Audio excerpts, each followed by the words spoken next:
다 같이 주기도문으로 신앙 고백드립니다. 하늘에 계신 우리 아버지여, 이름이 거룩히 여김을 받으시오며 나라가 임하시오며 뜻이 하늘에서 이루어진 것 같이 땅에서도 이루어지리라. 오늘 우리에게 일용할 양식을 주시옵고 우리가 우리에게 죄 지은 자를 사하여 준 것 같이 우리 죄를 사하여 주시옵고 우리를 시험에 들게 하지 마시옵고 다만 악에서 구하시옵소서. 나라와 권세와 영광이 아버지께 영원히 있사옵나이다. 아멘.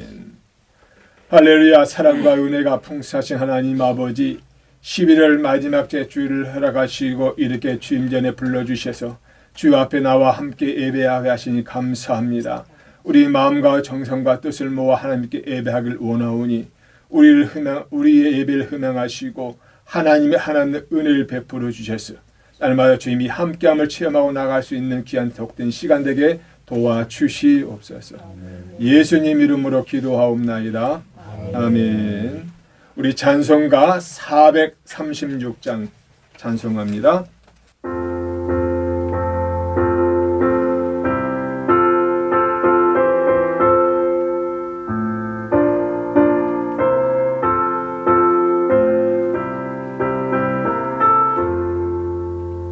나 이제 주님의 새 생명 얻은 옛 것은 지나고 새 사람이로다. 그 생명 내 맘에 강같이 흐르고 그 사람 내게서 해같이 빛난다. 영생을 누리며 주 안에 살리라. 오늘도 내일도 주 함께 살리라. 주 안에 감추인 새 생명 얻으니 이전에 쫓던 거 이제는 값없다. 하늘의 은혜와 평화를 맛보니 찬송과 기도로 주 함께 살리라. 영생을 누리며 주 안에 살리라. 오늘도 내일도 주 함께 살리라. 산천도 조목도 새 것이 되었고 죄인도 원수도 친구로 변한다. 새 생명 얻은 자 영생을 누리니 주님을 모신 맘 새 하늘이로다. 영생을 누리며 주 안에 살리라. 오늘도 내일도 주 함께 살리라. 주 따라가는 길 험하고 멀어도 찬송을 부르며 뒤따라가리라. 나 주를 모시고 영원히 살리라. 날마다 섬기며 주 함께 살리라. 영생을 누리며 주 안에 살리라. 오늘도 내일도 주 함께 살리라. 찬송가 270장입니다. 찬송가 270장.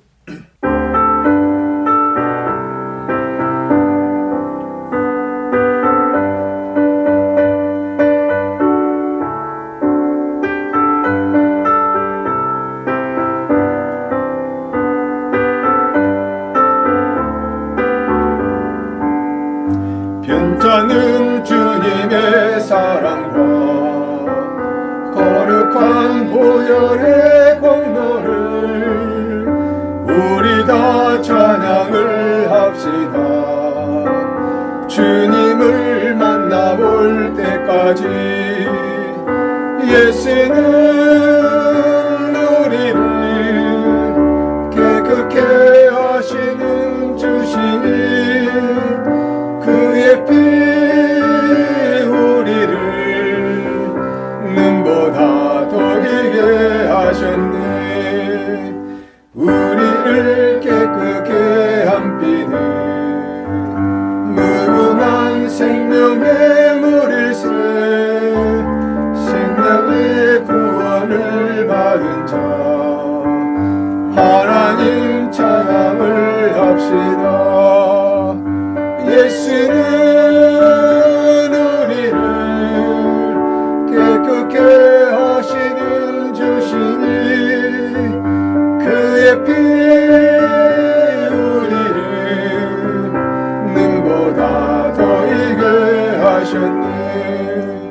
주님의 거룩한 보혈을 날마다 힘으로 간증해 담대히 싸우며 나가세. 천국에 들어갈 때까지 예수는 우리를 깨끗게 하시는 주시니 그의 피 우리를 눈보다 더 이게 하셨네. 십자가 단단히 붙잡고 날마다 이기며 나가세. 머리에 면류관 쓰고서 주 앞에 찬양할 때까지 예수는 우리를 깨끗게 하시는 주시니 그의 피 우리를 눈보다 더 이게 하셨네. 우리 이 시간 한 주간 반 시간 같습니다. 우리가 알게 모르게 지었던 죄 이 시간 내어놓고 통회 자복 회개 기도합니다. 주여 한번 부르고 통성으로 회개 기도하겠습니다. 주여!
사랑의 주님, 저희들이 한 주간 살아오면서 잘못된 것들을 이 시간 철저히 내어놓고 회개했습니다.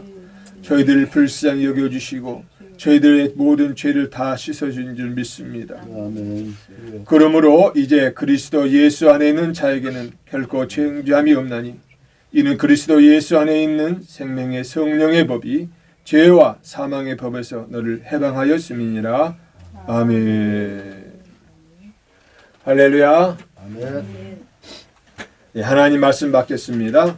하나님 말씀은 베드로전서 5장 1절로 7절 말씀입니다.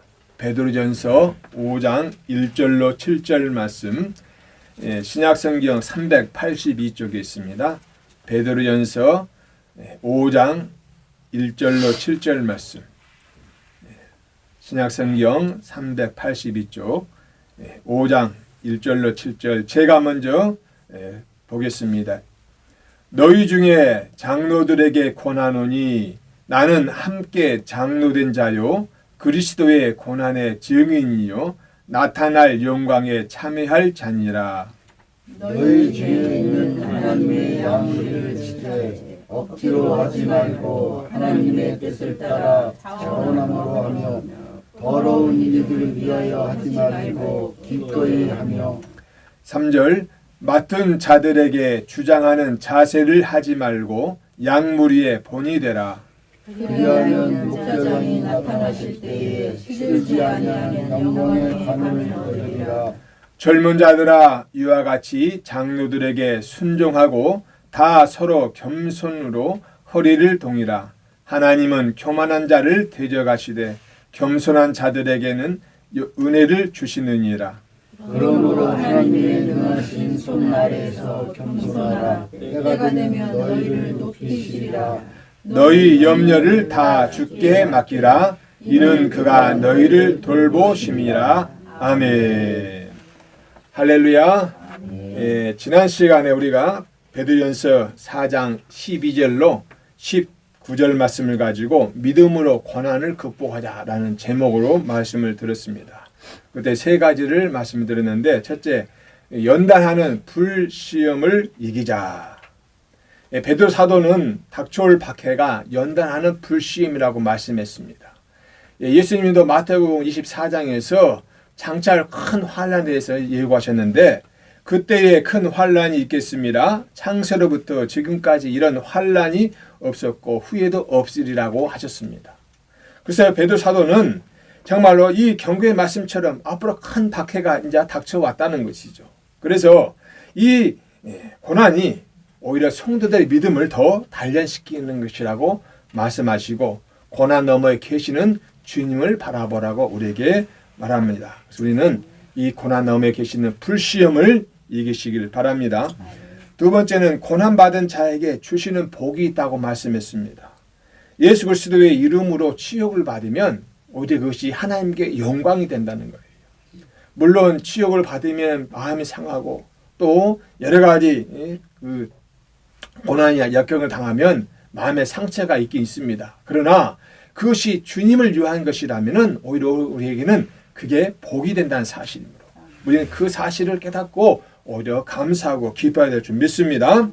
우리는 늘 하나님께서 우리의 그 당하는 고난, 즉 주님을 위한 그 고난은 하나님이 인정하시는 것이고 하나님이 영광 받으신다는 사실을 기억하시면서 늘 우리는 그 하나님의 영, 성령이 우리와 함께 하신다는 사실을 기억하시기 바랍니다. 나쁜 짓 하다가 고난을 당한 것은 그것은 자기 죄 때문이니까 당연한 거예요. 그러나 죄 없으신 주님을 위해서 우리가 고난을 당한다면 이것은 오히려 하나님께 영광 올리는 것이고 나에게는 큰 상급이 된다는 사실을 기억하시고 예수님의 이름으로 치욕을 받는 것을 오히려 영광스럽게 여기시길 바랍니다. 세 번째는 아버지께 나아가자 말씀드렸습니다. 베드로 사도는 하나님의 집에서부터 심판이 시작된다고 했습니다. 사실 심판의 대상은 누굽니까? 악한 사람들이에요. 세상의 악한 세상이 바로 심판의 대상입니다. 그런데 하나님은 뭐라 하셨어요? 하나님의 집에서부터, 교회에서부터 심판 시작된다고 말씀하셨어요. 그럼 무슨 말입니까? 즉 하나님 믿는 그리스도인들이 세상 불의와 대적에서 싸우는 것이 아니라 오히려 불의와 타협하고 오히려 그 불의에 그 더러운 이득과 그 물질에 넘어지고 그들과 타협해서 오히려 불의한 자에 이렇게 함께하는 그런 일들이 있기 때문에 하나님이 먼저 교회부터 심판하신다는 거예요. 악인과 의인이 있지만 의인면도 먼저 징계하면은 악인이 얼마나 더 두렵겠습니까? 그래서 그걸 보고 와, 나보다 더 깨끗한 사람이 이렇게 징계를 받아? 그럼 나는 어떡하지? 이렇게 하면서 자신 돌아보고 회개하고 돌아오지 않냐 이 말이죠. 그래서 우리는 우리 하나님 교회부터 이 심판이 온다. 즉 다시 말하면 우리 성도들이 먼저 경각심을 갖고 정말 하나님 은혜 가운데 거하지 않으면 안 된다는 사실을 기억하시고 굳센 믿음으로 다가오는 고난을 이기시길 주님의 이름으로 축복한다고 말씀을 드렸습니다. 자, 오늘은 베드로전서 5장 1절로 7절 말씀을 가지고 말세 교회에 주시는 권면이라는 제목으로 세 가지 살펴보고 은혜를 나누겠습니다. 우리 따라합시다. 말세의 교회에 주시는 권면. 교회에 주시는 권면. 네. 우리가 세 가지 살펴볼 건데 첫째는 사도 베드로의 정체성입니다. 오늘 우리 1절 한번 보겠습니다. 1절 함께 크게 함께 읽습니다. 너희 중 장로들에게 권하노니 나는 함께 장로된 자요 그리스도의 고난의 증인이요 나타날 영광에 참여할 자니라. 베드로 사도는 1절에서 자신의 편지를 받고 있는 로마 그 당시 아시아 모든 교회들에게 교인들에게 또 거기에 사역하는 사역자나 또는 거기에 있는 성도들에게 권면하는 말씀을 하는데 먼저 자신이 어떤 사람인가를 알려주는 거예요. 다시 말씀드리면 그 사역자들이나 그 성도들이 어떠한 정체성을 가지고 내가 하나님 위해서 헌신하고 사역할 것인가 먼저 베드로 사도 자신이 먼저 나는 이런 사람인데 너희도 이런 사람이 되라고 권면하는 것이죠. 그런 마음으로 세 가지를 자기를 나타냈습니다. 첫째 보니까 자신을 함께 장로된 자라고 하였어요. 일반적으로 장로는 연장자, 연로하신 분들, 나이가 많으신 분들 또는 신앙 연수가 오래되신 분들을 이렇게 장로라고 이렇게 합니다. 어른이라고 대접하는 거죠. 그래서 이스라엘에는 이 장로 제도가 일찍이부터 있었어요.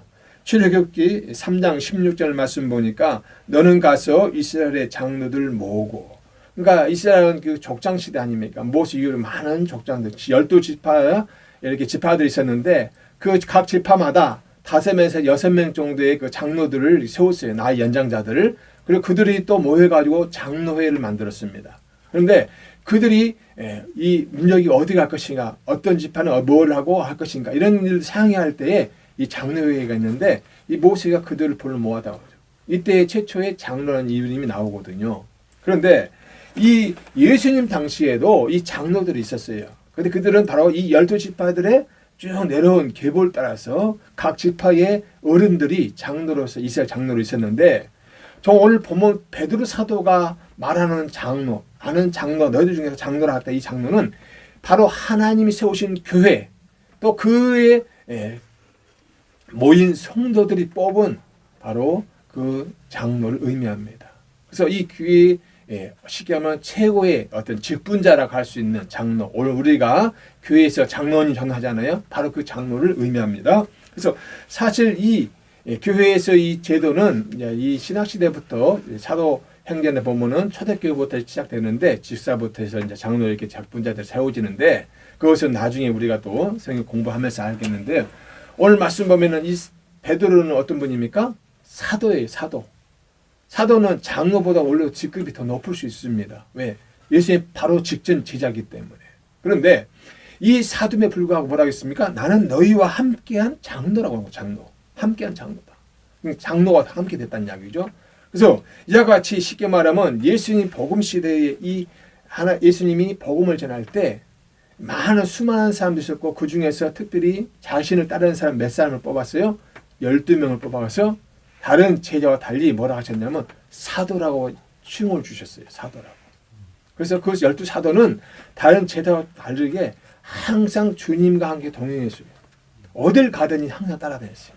예수님이 산에 가서 숙박하면은 그들 다 같이 옆에서 숙박했고 또 어느 집에 가서 묵으면 같이 묵고 그랬어요. 그래서 예수님과 항상 먹고 자고 동고동락했던 사람이 이 12사도입니다.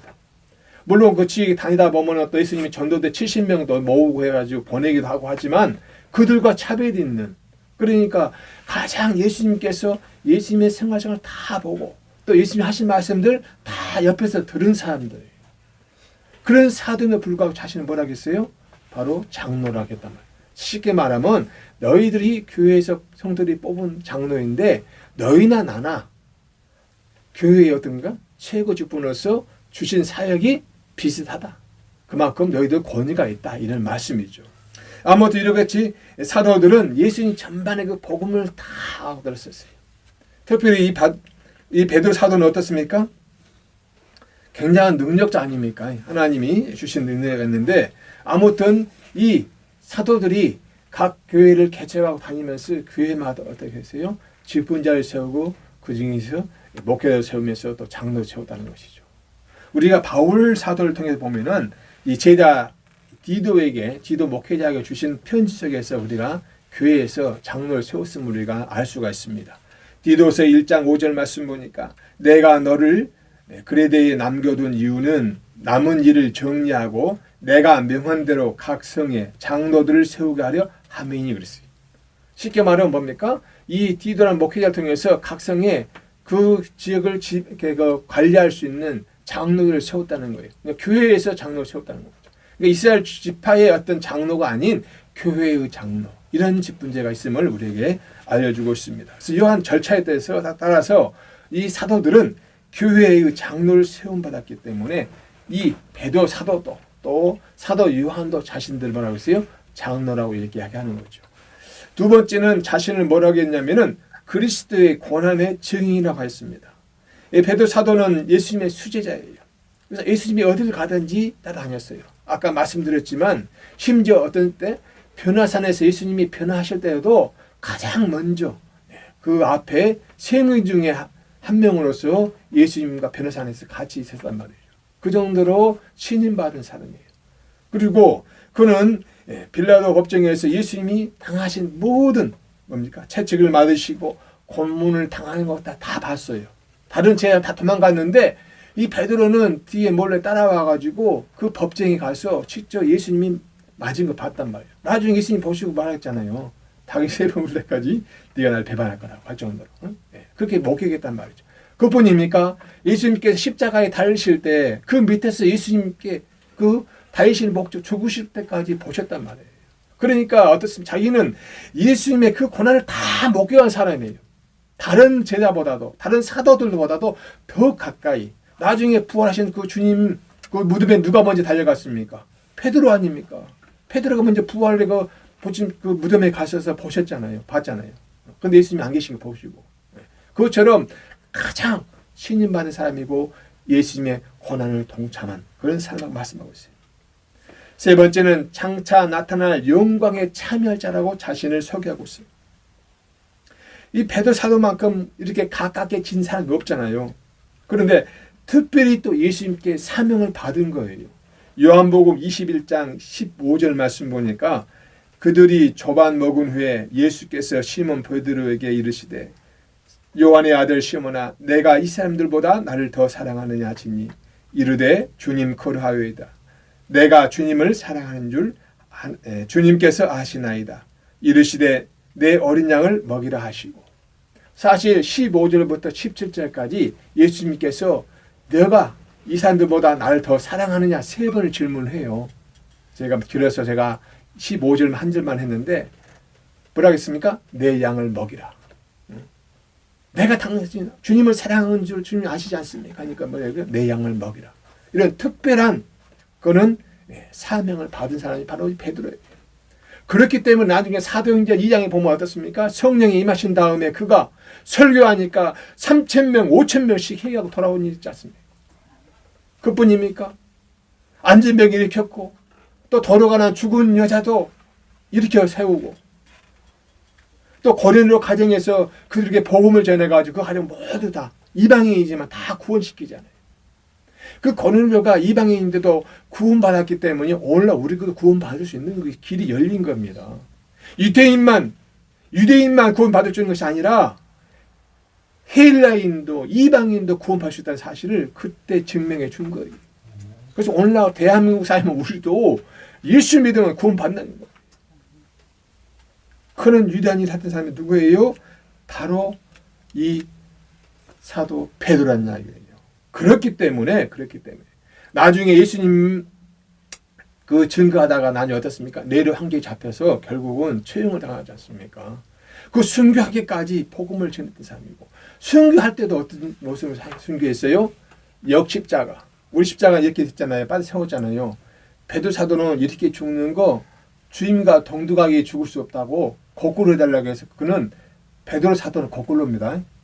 베드로 사도는 거꾸로예요. 뒤집어가지고 머리가 아래로 땅으로 발이 위로 올라온 그 십자가예요. 그래서 베드로 사도는 형상이 십자가 하는 이 거꾸로입니다. 거꾸로 십자가. 자신은 예수님과 같이 이렇게 죽을 수가 없다 할 정도로 그렇게 철저하게 주님의 사로잡힌 분이었다는 사실이. 그러니까 어떻습니까? 장차 주님이 재림하실 때의 영광에 참여할 자라고 스스로 자신하고 있는 거예요. 그래서 베드로 사도는 이 자신의 정체성을 확인시키면서 모든 교회에서 사역하는 장로들이나 교회 지도자들에게, 직분자들에게 자신과 같이 증인의 삶을 살 것을 힘써 외치고 있는 겁니다. 사랑하는 성도 여러분, 오늘 우리 베드로 사도처럼 그리스도인이라는 정체성을 가지고 장차 다가오는 그 고난 속에서도 예수님의 증인으로 사시기를 주님의 이름으로 축복합니다.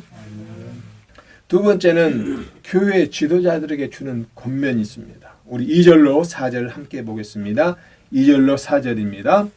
너희 중에 있는 하나님의 양머리를 치되 억지로 하지 말고 하나님의 뜻을 따라 자원함으로 하며 더러운 이득을 위하여 하지 말고 기꺼이 하며 맡은 자들에게 주장하는 자세를 하지 말고 양무리의 본이 되라. 그리하면 목자장이 나타나실 때에 시들지 아니하는 영광의 관을 얻으리라. 아멘.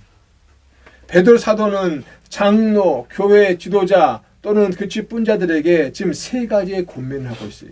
그 첫째가 하나님의 양머리를 치되 자원함으로 하라. 하나님의 양머리가 누굽니까? 바로 성도들이잖아요. 교회 성도들. 그런데 그들을 치는데 어떻게 치라고요? 자원하는 마음으로. 억지로 어거지로 하지 말고 스스로 자원한 마음으로 하라는 겁니다.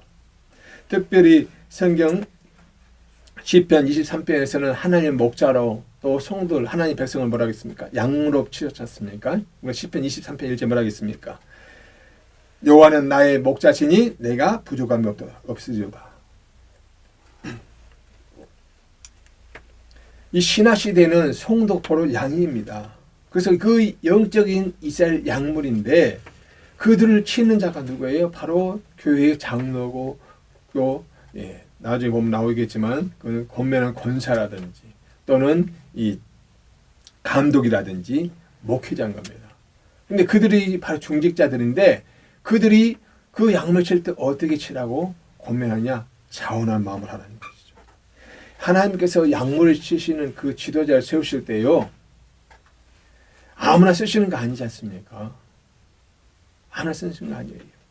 뭐 정말로 착하고 성품이 좋다고 쓰시는 것도 아니고요. 또 세상적으로 학식이 높고 또 지혜가 많거나 또는 아는 것이 많고 또 재주가 뛰어나다 해서 그걸 쓰는 건 아니에요. 하나님이 만든 어떤 기준점이 있습니다. 하나님이 세우신 그 기준점에 합격된 사람을 뽑아서 쓰시는 거예요. 우리 눈에는 그 사람이 부족해 보여도 미련스럽게 보여도 정말로 어떤 경우는 정말로 바보같이 그냥 정말 헤헤 웃고 너무 사람이 좋다 할 정도로 그런 삶이 할지라도 하나님이 합격증을 받으면 그를 세우다가 목회를 세우는 거예요. 그러나 우리가 보통 정말 똑똑해 정말로 인물로 잘났고 정말 지혜롭고 앞서가고 정말 열정적이고 이 사람은 좀 목회해야 되겠다. 그런데도 불구하고 하나님 그것을 또 안 쓴단 말이에요. 그래서 하나님의 합격점, 하나님의 그 기준점의 합격점을 받은 사람만 하나님이 쓰시는데 그런 사람이 세상 일에 빠지거나 또 세상 일에 얽혀 있으면 하나님 쓰시겠냐 이 말이죠. 그래서 이 목회자는 어떻습니까? 지도자는 세상 일을 끊어야 되는 거예요. 끊어야 돼요. 끊지 않고서는 주님의 일을 할 수가 없는 거예요. 그래서 하나님이 하기가 그렇게 쉬운 건 만만한 건 아니에요. 그럼에도 불구하고 하나님이 우리에게 그런 사명을 주셨기 때문에 해야 되는데 그때 억지로 하느냐 아니면 내가 자원하는 마음으로 하느냐 여기에 다르다는 거예요. 그래서 베드로 사도는 이것을 알기에 억지하지 말라는 겁니다. 어차피 하나님이 내게 주신 사명이라면은 감사함으로 기쁨으로 자원한 마음을 하라는 거예요. 그것이 오히려 내게 복이 된다는 거죠. 그런데 하기 싫은 거 억지로 하면 어떻게 됐습니까? 일의 성과 안 나옵니다. 우리 세상 일 해봤잖아요. 어떤 일을 하다 보면 어떻습니까? 내가 이거 내가 할 수 있어 하고 달라든가 하고 어떤 이거 왜 나한테 이거 줘 나 이거 힘든데 또는 피곤한데 하기 싫은데 그리고 억지로 하잖아요. 일 성과 안 나옵니다. 모양도 잘 안 나와요. 그런데 내가 자원한 마음 하면요, 기쁜 마음 하면요, 정말 내 생각도 못하게 이쁘게 잘 나와요. 잘 됩니다. 마찬가지예요. 내가 하나님의 일을 내가 어떤 직분을 맡았을 때 그 어떤 직분의 장을 맡았을 때 내가 자원한 마음을 한다, 기쁜 마음을 한다면은 거기 하나님 함께 하시고 거기다가 지혜를 주시고 은혜 주셔서 잘하게 할 줄 믿습니다. 두 번째는 더러운 이득을 위해서 하지 말고 기꺼이 하라고 말씀하고 있어요. 주의 일을 하다 보면은요 여러 가지 이유로 돈의 유혹을 받기 마련입니다. 교회 개척기를 하다 보면요 교회가 성장 안 하면 굉장히 어렵습니다. 생계 유혹 받죠. 왜냐하면 세상 일 안 하고 끊고 교회를 해야 되는데 정말로 어려움 당하죠. 그러다 보면 어떻습니까? 성도들에게 어떤 감사를 받을 때 거절을 못해요. 그냥 받고 막 그런 일이 벌어집니다. 뿐만 아니라 또 교회가 부흥했어요. 굉장히 큰 든든한 교회가 됐습니다. 이름도 났습니다. 그러면 어떻습니까? 그런 목사님들 또 뭐 와요? 청탁이 들어와요. 이것 좀 해달라, 저것 좀 해달라. 그럴 때 그 어떤 이권에 개입할 그런 여지가 있는 거예요. 그래서 이 베드로 사도는 뭐라고 합니까? 그런 이득에 더구나 더러운 이득에 여기에 물들지 말라는 거예요. 더러운 이득을 위해서 하지 말고 그냥 자원함으로 기뻐함으로 내가 오히려 베푸는 심령으로 하라는 거죠. 내가 비록 가진 것이 없고 정말 남 보기에 정말로 구차한 모습이 온다 할지라도 내가 성심껏 주의 일을 하다 보면 하나님이 물질의 복도 주실 줄 믿습니다. 그래서 베드로 사도는 주의 일은 세상인과 구별된 것이므로 이득, 더구나 더러운 이득을 위해서 일하지 말라는 거예요. 세상 물질에 넘어지지 말라는 거예요. 사도행전 20장 33절 말씀 보니까 내가 아무의 은이나 금이나 의복을 탐하지 아니하였고 그랬어요. 그는 자기가 이게 덮고 있는 수건만 남이 가져가면 병자가 나와버릴 정도로 안수하면 낫고요. 정말 죽은 자도 살릴 수 그런 능력자였었어요. 기도만 해도 나을 수 있는 그런 능력자였고 예언도 하고. 그런데도 그는 뭐예요? 스스로 뭐 했습니까? 천막을 만드는 그 직업을 계속하면서 거기서 번 거 가지고 먹고 그거 가지고 선교를 했어요. 물론 교회에서 선교비 드렸습니다. 그거 가지고도 해요. 그러나 어떻습니까? 남한테 손을 안 벌렸다는 거예요. 달라고 하지 않았다는 거예요. 자원하면 버려준 거 받아가지고 쓰고 모자란 것은 본인이 일해가지고 했다는 거예요. 그러니까 얼마나 떳떳하게 일을 합니까? 그러니까 자신하는 거예요. 바울 사도는. 그래서 디도서 1장 7절에 이런 말씀에 권면하고 있어요. 감독은 하나님의 청지기로서 책망할 것이 없고 제 고집대로 하지 아니하며 급히 분내지 아니하며 술을 즐기지 아니하며 구타하지 아니하며 더러운 이득을 탐하지 아니하며 더러운 이득을 탐하지 말라는 자신이 본을 보였기 때문에 너희들도 나를 따라서 본을 보이라는 거죠. 물질에 빠지면 어떻습니까? 영이 흐려지게 돼 있어요. 엉뚱한 길로 가게 돼 있습니다.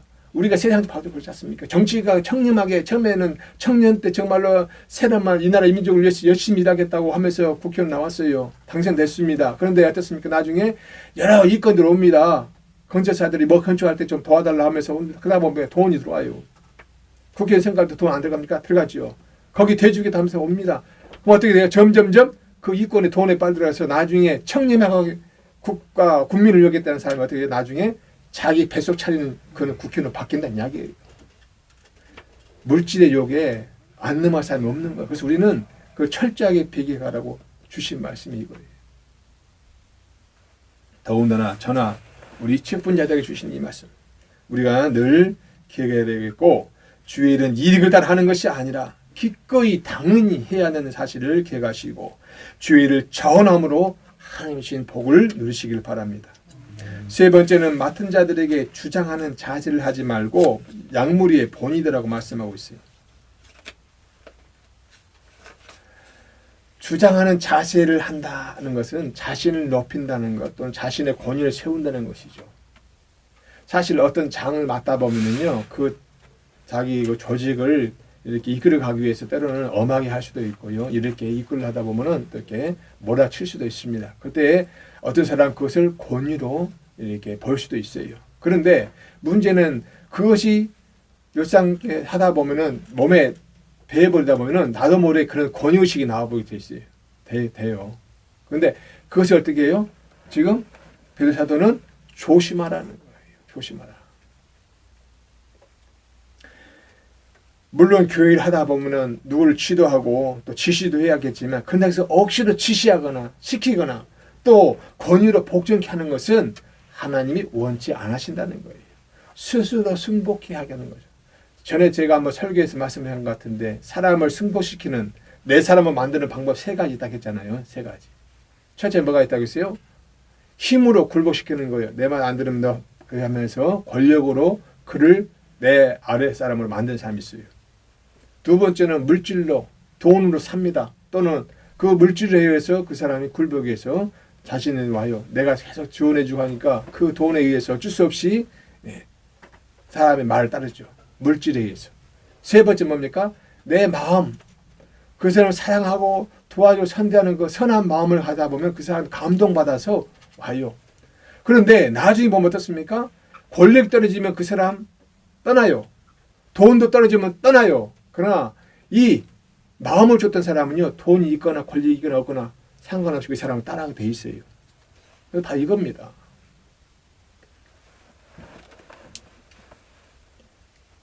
양을 먹이고 치는 것이 영적 지도자의 일인데 약물에 본이되지 않으면 안 된다고 오늘 그 사도 말하고 있는 거예요. 예수님께서도 친히 제자의 발을 씻는 그런 본을 보여주셨잖아요. 바울 사도도 사도행전 20장 35절에서 범사에 여러분에게 모본을 보여준 바와 같이 수고하여 약한 사람을 도고 있어요. 바울 사도가 직접 자신이 버는 거 가지고 또 보내준 성경을 가지고 일하는데 자기보다 더 약자들을 도왔다는 거예요. 어려운 가정들 또 교회들을 세우는데 그걸 썼다는 겁니다. 그런 본을 보였다는 거예요. 남에게 돈 달라고 의득을 취해서 한 것이 아니라 오히려 자신이 번 돈으로 성교비를 받은 그거 가지고 약한 사람을 도왔던 그 본을 보였다고 말씀하고 있는 거예요. 얼마나 따뜻합니까? 그래서 우리가 바울 사도를 존경하는 거예요. 우리 목회자들.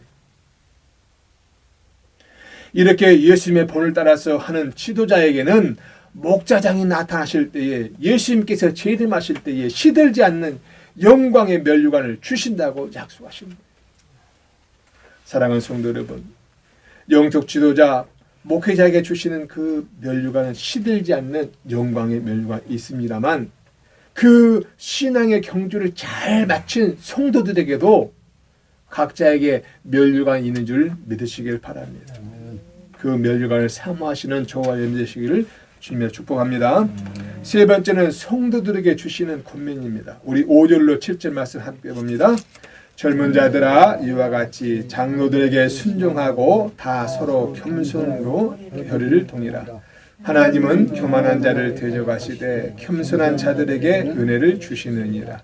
그러므로 하나님의 능하신 손 아래에서 겸손하라. 때가 되면 너희를 높이시리라. 너희 염려를 다 주께 맡기라. 이는 그가 너희를 돌보심이라. 아멘. 이어서 베드로 사도는 성도들에게 세 가지 권면을 해요. 여기서 뭐 젊은 자라고 했지만 사실 이때 그 베드로 사도의 나이가 한 60 됩니다. 그러니까는 다 모든 성도들을 지칭하는 말이라고 볼 수 있죠. 세 가지 권면하는데, 첫째, 장로들에게 순종하라고 말씀하고 있어요. 이 장로, 아까 말씀드린 것처럼 교회의 영적 지도자 아닙니까? 장로 감독, 목회자가 같은 동급인데 오늘날도 목사님이나 장로님을 같이 보잖아요. 목사님을 교훈 장로라고 봅니다. 그리고 일반 장로를 치리 장로라고 해요. 그래서 장로직도 똑같습니다. 그러나 사역이 틀려서 목사님과 장로라고 하고 칭호하고 또 다르게 하죠. 아무튼 이 영적 지도자, 사도요, 선자요, 목사요, 전사요 이런 분들이 바로 신앙을 바로 세워주고 이끌어주는 아버지 같은 역할을 하는 거예요. 그래서 그들의 말에 그들의 지도에 순종하라고 하는 거예요. 사무엘상 15장 22절에 뭐라고 했습니까? 순종은 제사보다 낫다고 했지 않습니까? 그것처럼 성도는 하나님의 말씀을 전하는 지도자의 말에 순종해야 한다는 이야기죠. 두 번째는 겸손하라. 겸손은 성경 전체에서 아주 큰 비중을 차지하는 우리 덕목이에요.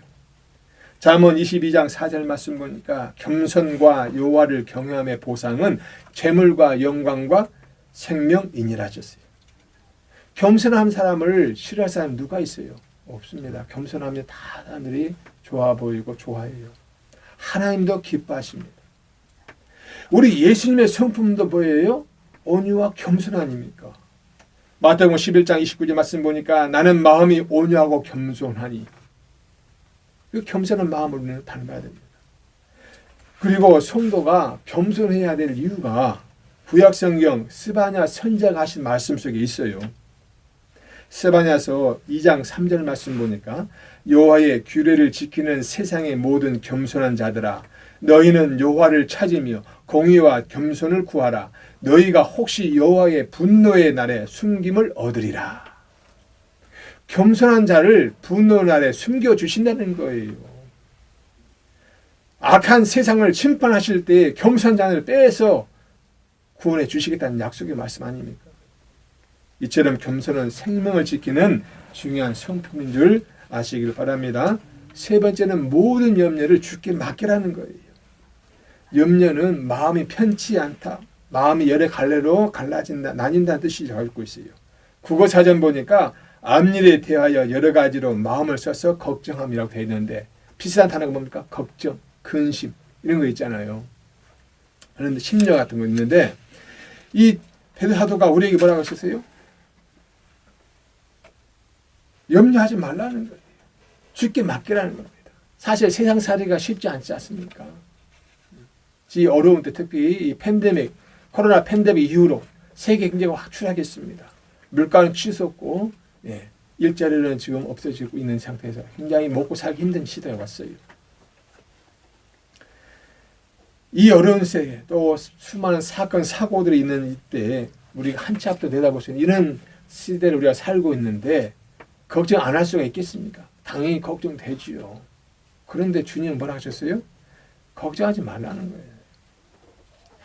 예수님이 말씀대로 뭐라 하겠습니까? 무엇을 먹을까? 무엇을 입을까? 무엇을 마실까? 염려하지 말라는 거예요. 그런데 또 주님 뭐라 하셨어요? 마태복음 6장 34절에 내일 일을 위하여 염려하지 말라. 내일 일은 내일이 염려할 것이요 한날의 괴로움은 그날에 족하다고 말씀하신 거 아닙니까? 우리가 염려하면 내 키를 한 자나 더 키울 수 있느냐? 아니요. 가능하지 않죠. 염려한다고 문제 풀어지냐고요? 제가 잠깐 옛날 제 이야기를 든다면은 제가 고등학교 다닐 때 1학년 때 고1 됩니다. 그때 무슨 고민인지 모르겠어요. 제가 아침에 일어났는데요. 머리가 반쯤이 새치가 생겨버렸어요. 밤사이에. 그래서 사실 그날 저녁에 잠을 한숨 못 잤습니다. 무슨 걱정이 있었는데 그 걱정이 지금은 생각 안 나요. 뭐 때문에 걱정했는지. 근데 그것이 나중에 시간 지나게 해결됐어요. 자연히 해결됐어요. 그런데 그 하룻밤 사이에 머리가 새치가 나버렸다니까요. 머리가. 와, 그거 나 깜짝 놀랐습니다. 그만큼 근심, 걱정, 염려는요. 우리 몸을 상하게 만들어요. 근데 나중에 보니까 가만히 시간 지나니까 저절로 해결되더라니까. 괜히 내가 날 세웠어요. 그거. 또한 사도들 통해서 염려하지 말라고 하셨어요. 바울 사도는 빌립보서 4장 6절에서 아무것도 염려하지 말고 다만 모든 일에 기도와 간구로 너희 구할 것을 감사함으로 하나님께 아뢰라. 사랑하는 성도 여러분, 오늘 주님이 세우신 교회에서 어떤 직분이나 또 어떤 일을 맡았다 하더라도 어떤 마음으로 우리가 어떤 자세로 그 일에 임하는가에 따라서 우리 마음이 평안해지느냐 또는 불편해지느냐 또 하나님 주신 복을 은혜를 받느냐 안 받느냐 이 차이가 난 줄 믿습니다.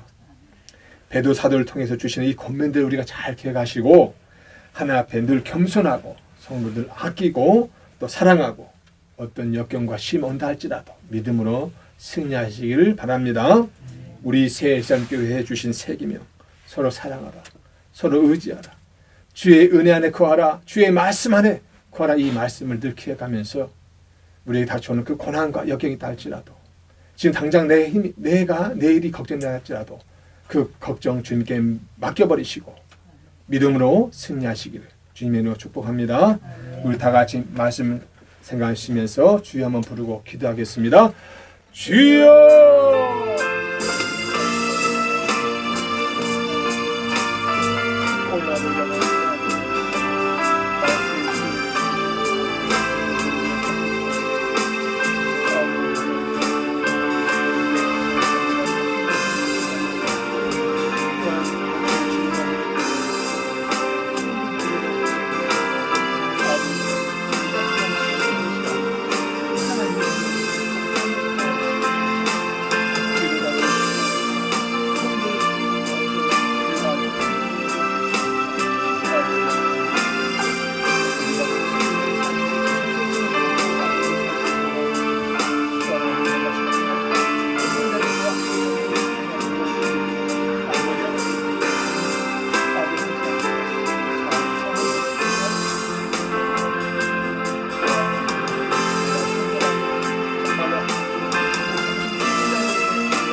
사랑의 하나님 감사합니다. 오늘 말세에 당한 우리 교회들에게 주신 권면을 살펴보았습니다. 먼저 사도 베드로가 자신의 정체성을 바뀌었고 그리스도의 삶으로서 그리스도의 증인을 살고 또 살라고 말씀해 주셨습니다. 뿐만 아니라 교회 직분자들에게 또 성도들에게 주신 권면들이 있습니다. 우리 이 권면들을 늘 기억하면서 또 하나님과 함께하는 삶 되도록 도와주시옵소서. 예수님 이름으로 기도하옵나이다. 아멘. 우리 찬송가 422장 찬송 들으시고 드신 예물서 기도하고 축도로 예배 마치겠습니다. 422장입니다.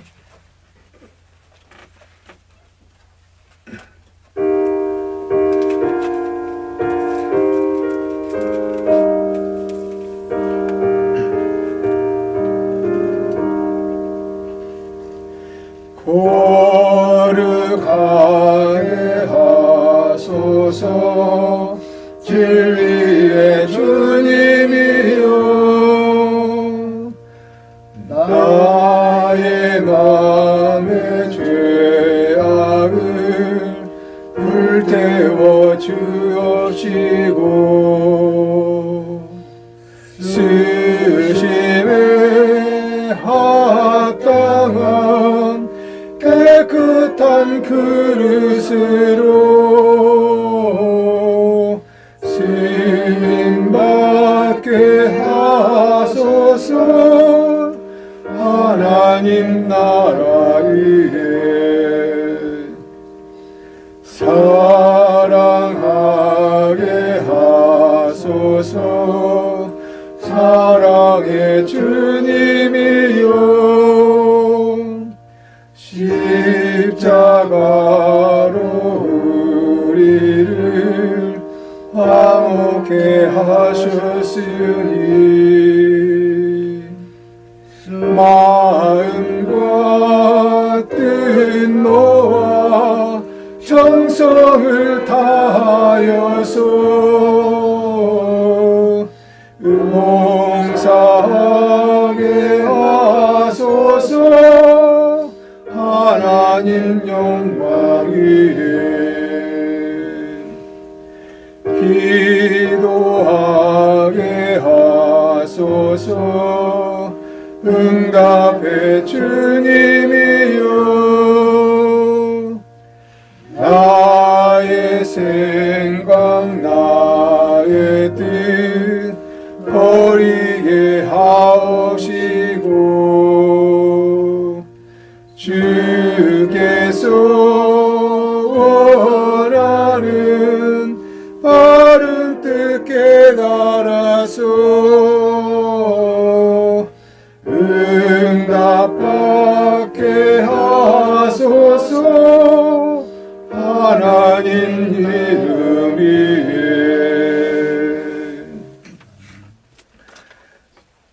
거룩하시고 자비로우신 주 하나님 아버지, 지난 한 주간 동안도 주의 사랑과 은혜로 품어주시고 주의 말씀으로 저희들에게 힘을 공급해 주시니 참 감사합니다. 항상 주님만 바라보며 주의 나라와 뜻을 구하는 저희들에게 도와주시옵소서. 이 시간 저희의 마음과 정성과 뜻을 모아 하나님께 예물 올려드립니다. 11절 드립니다. 금식 감사함을 드립니다. 범사에 감사함을 드립니다. 찬일 위한 감사함을 드립니다. 또한 아버지 주일헌금 드립니다. 여러 가지 아버지 제목을 드린 이 예물 흠양하시고 하나님을 세우는 시한 예물 되게 하시되 드린 손길마다 가정마다 직장마다 생업터전마다 일터마다 복이 있게 하시고 자녀들에게 지혜와 명철도 허락하시며 날마다 주님이 함께하는 성령이 충만한 삶을 살 수 있도록 인도해 주시옵소서. 이제는 우리 구주 예수 그리스도의 은혜와 만국하신 하나님의 사랑하심과 성령님의 감화감동 교통편 내주 역사 충만의 은총이 오늘 말세의 교회에게 주신 권면을 듣고 정말로 차분한 마음으로 봉사하며 하나님과 교제 교통하기를 원하는 사랑하는 성도들 머리 위에와 저들의 가정과 일터와 사장 머리 위에 자녀들 머리 위에 이 나라 이 민족 위에 지금부터 영원토록 함께 있을지어다. 아멘.